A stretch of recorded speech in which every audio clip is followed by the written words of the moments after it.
welcome folks. Welcome back to Lit Valentine. It's my pleasure to welcome you all once again. So today we are going to focus on some of the interesting idioms, friends. So let's see that. With this, let's move on to the next slide. Idioms of the day. The first word is like a seagull on a hot chip, meaning quick to take action. If you want to utter that quick to take action or a meaning related to it, instead of using the word quick to take action, you can use the idiom like a seagull on a hot chip. With this, let's move on to the next slide. Let the cat out of the bag, meaning to reveal secret. Let the cat out of the bag, meaning to reveal secret. If you want to say that to reveal secret or any words related to this meaning, you can use the idiom let the cat out of the bag. Third word is it rings a bell, meaning it sounds familiar. If you want to state that it looks familiar or it sounds familiar, instead of using the same words, you can use the word like idiom it rings a bell, which denotes the meaning it sounds familiar. The next word is champagne on a big budget, meaning referring to someone who likes expensive things which they cannot afford. Champagne on a big budget, meaning referring to someone who likes expensive things which they cannot afford. If you want to state that or utter anyone that they likes expensive things which they cannot afford, you can use the idiom champagne on a beer budget. Next word is your bread and butter, meaning a job or activity that provides you an income. If you want to state that a job or an activity that provides me an income or you an income, you can use the word your bread and butter. So with this, let's move on to the next slide.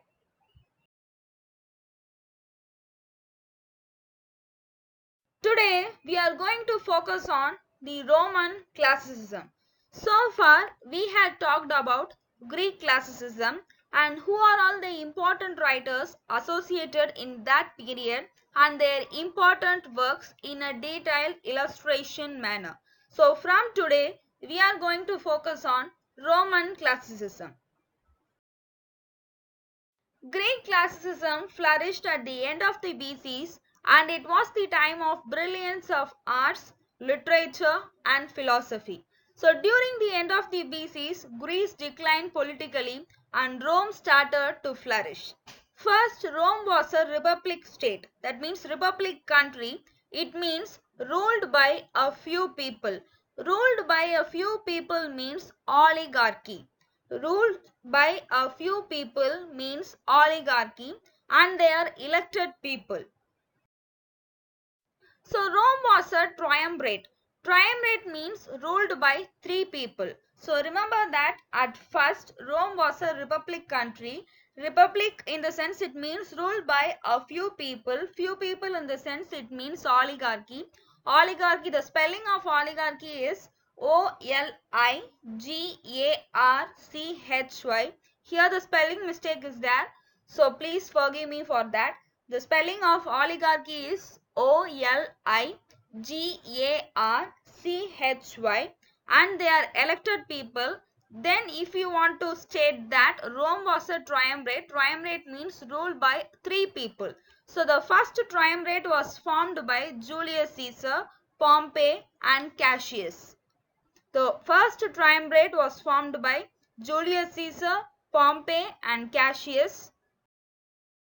Julius Caesar became very powerful and he probably would be emperor by a single ruler, and this became the fear of republicans in Rome.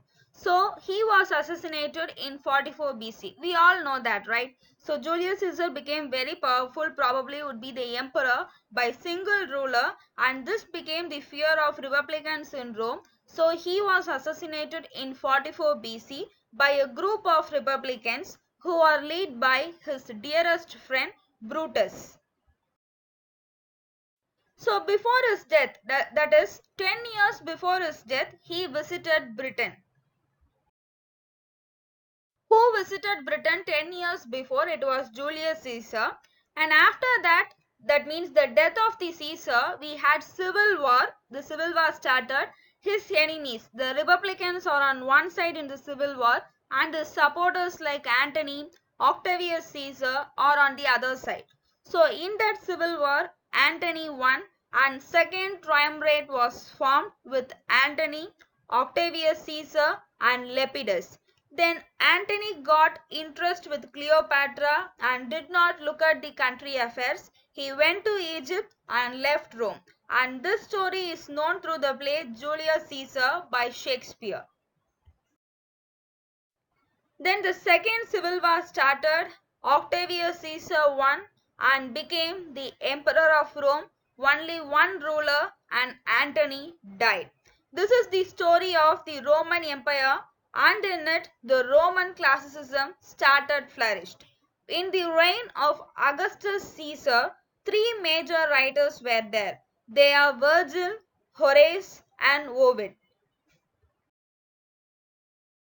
Virgil is the author of the famous epic Aeneid, the story of Aeneas, the Trojan hero who traveled and found the city of Rome. The Aeneid was modeled on Homer, and Aeneid became the model for many European epics, including the Fairy Queen. Virgil was not only the author of epics, he was the father of pastoral poetry. Theocritus in Greece and Virgil in Rome are the originators of pastoral tradition. I mentioned it already in Greek classicism video that Theocritus in Greece and Virgil in Rome are the originators of pastoral tradition. Virgil was not only the author of epics, he was the father of pastoral poetry. Virgil and other writers of Rome imbibed a lot of values from Greek philosophy. The first one is Stoicism. Stoicism is actually a Greek philosophy. Here, for example, if I want to state that Hamlet is a stoic hero. Stoicism means importance given to duty. Here, if you take the Hamlet character, he is doing his duty. Stoicism also involves self-discipline, political involvement, and awareness. Once again, I will repeat it. Stoicism is one of the Greek philosophy. All these Greek philosophy were followed in the Roman tradition also. They imbibed many traditions from the Greek. One is Stoicism. It's a philosophy.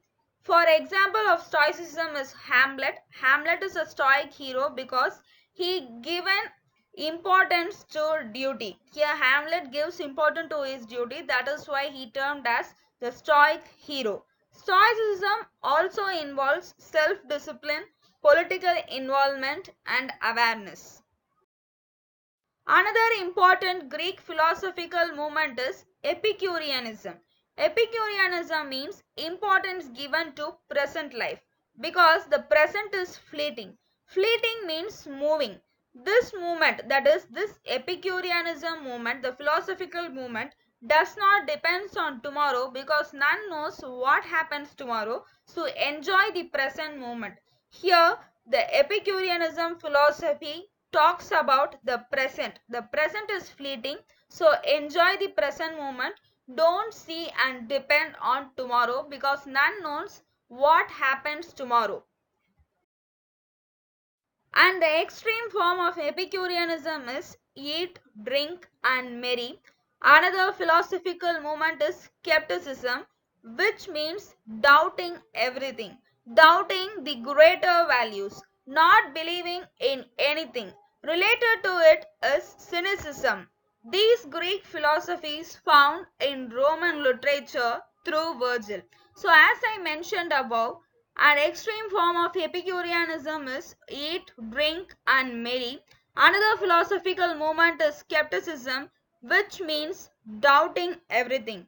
Doubting in the sense, doubting the greater values, not believing in anything. Related to it is cynicism, These Greek philosophies found in Roman literature through Virgil, who is the founder and the author of the pastoral tradition, along with Theocritus in Greece. With this, we came to the end of the slide, guys.